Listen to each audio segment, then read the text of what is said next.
여기에 있다.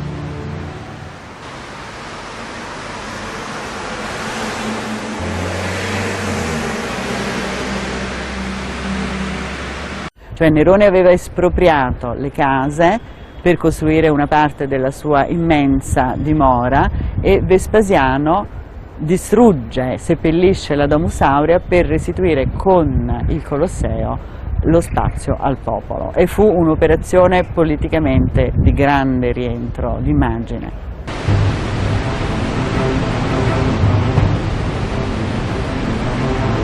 마침내 황금궁전의 중심에 있던 인공호수에서 물을 빼기 시작했다. 서기 72년 건설 공사가 시작된 것이다. 당시 콜로세움 건설은 하나의 커다란 도전이었다. 두 개의 원형 극장을 합쳐놓은 것 같은 이런 형태의 경기장은 처음인데다 둘레 527m, 길이 180m에 달하는 거대한 규모를 건축해야 했다. 무엇보다 가장 큰 문제는 52m에 달하는 높이였다.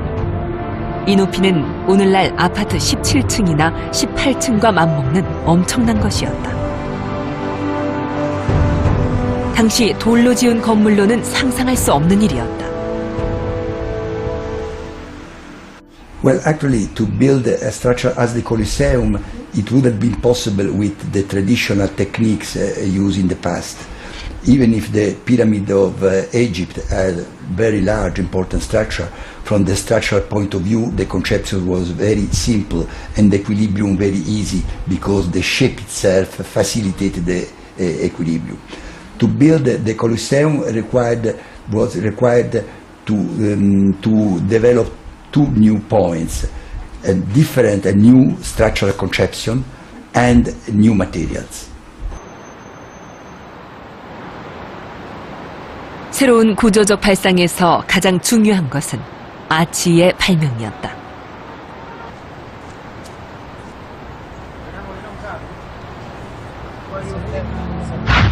아치를 만들 때는 우선 목조틀을 지지대로 만들어 돌을 쌓고 꼭대기에 쐐기돌을 넣는다.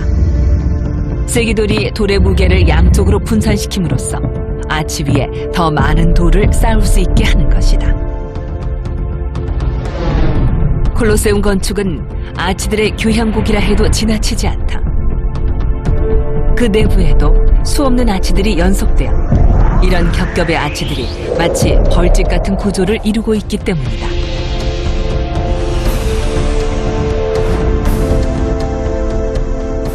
The systematic use of arches has allowed to realize in the Colosseum a structure that is light comparing with the dimension and very strong. The walls were replaced from a kind of light walls made from pillars and arch. So the space in between the pillars and space were a kind of a large window, and that reduce a lot the weight of the structure without reducing and compromise the strength. 아치는 로마 건축의 공간 개념을 완전히 바꾸어 놓은 것이었다. 재료는 적게 들이고 무게는 줄임으로써 고층의 건축을 가능하게 한 핵심 기술이었다. 그러나 아치만으로는 52m에 달하는 높이를 지탱하기 어렵다. 여기에 또 다른 혁신적인 발명품이 등장한다. 콜로세움 유적을 자세히 살펴보면 놀랍게도 오늘날 현대 건축에서 흔히 쓰이는 것과 같은 건축재들을 발견할 수 있다.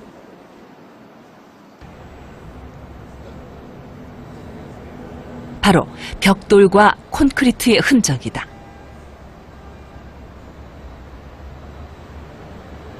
로마인들은 당시에 이미 콘크리트를 사용했다. 그들은 후일 시멘트란 단어의 유래가 된 시멘텀이란 물질을 만들었었는데 여기에 모래와 자갈을 혼합한 것이 콘크리트다. 시멘텀은 석회에다 물과 특별한 재료를 한데 섞은 것이었으니 이 특별한 재료가 바로 화산재였다. But they discovered that a powder taken in Pozzuoli, close to Naples, close to the Vesuvio volcano, had the characteristic, the power of creating a very strong bond between the stone or bricks. 돌을 대체하는 또 하나의 건축재는 테라코타 벽돌이었다.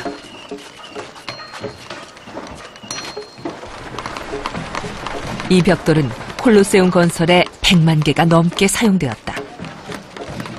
Putting some bricks on the two faces of the walls, so that to create the two kind of small walls in a certain way, and to fill inside these two little thin walls a concrete made with pozzolatic cement and small stones.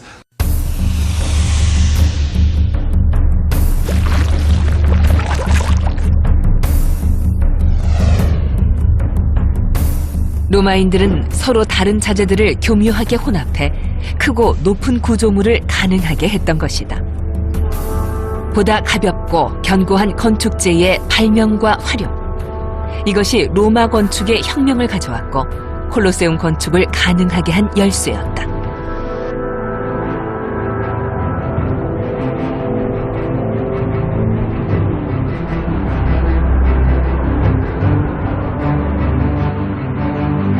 콜로세움은 최첨단 건축재와 건축기술의 전시장 같았다. 당대 로마인들이 고안해낸 최신 기계장치, 기중기도 그 하나였다.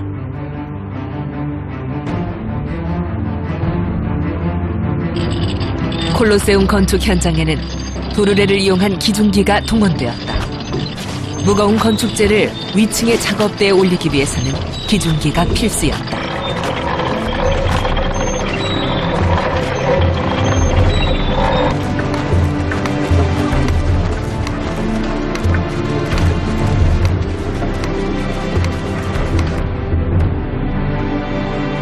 베스파시아누스는 자신의 작품에 심혈을 기울였다.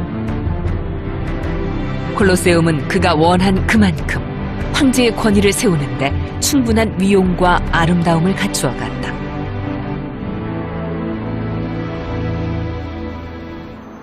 콜로세움의 외벽은 대리석으로 장식됐고 각 층을 지탱하는 기둥들은 각각 다른 그리스 양식이 채택되었다. 1층은 간소하고 중후한 도리아식, 2층은 여성적이고 부드러운 이오니아식, 3층은 화려한 코린트식이었다. 경기장 바닥에는 모래가 채워지고 5만여 명이 앉을 수 있는 계단식 관중석은 대리석으로 완비되었다. 콜로세움의 맨 위층에는 나무 기둥을 박아 벨라리움이라 불리는 개폐식 차양막을 설치했다. 수병 1000여 명이 줄을 당겨 필요할 때마다 차양막을 열고 닫았다.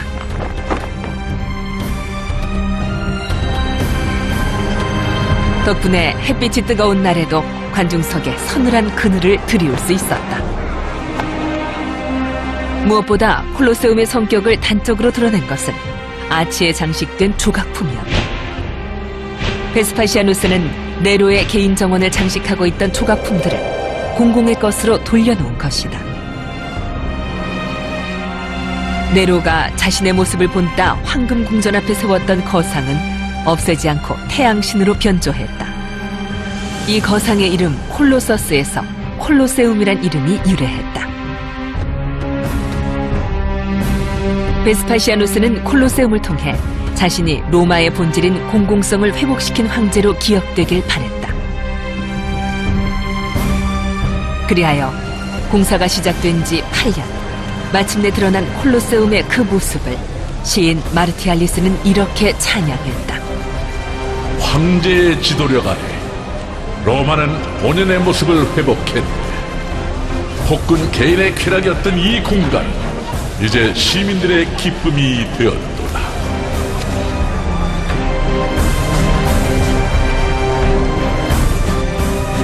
그러나 후대 학자들에게 콜로세움 건설은 큰 의문이었다. 당시 네로와 삼형제 시대를 거치면서 로마의 재정은 파탄 상태였기 때문이다. 베스파시아누스는 이 엄청난 규모의 건축물을 짓는 데 드는 재원을 대체 어디서 마련했던 것일까? 단서는 콜로세움 내에 있었다. 이것은 콜로세움 남쪽 입구에서 발견된 비문이다. 겉으로 보이는 이 글자들은 후대에 수정된 것으로 돌에 남아있는 못자국들을 이어보니 전혀 다른 원문이 드러났던 것이다. 그 내용은 이러했다. 베스파시아누스 황제는 전리품으로 새 원형 경기장을 지었다. 콜로세움을 건설할 수 있도록 한 것은 바로 전쟁이었다.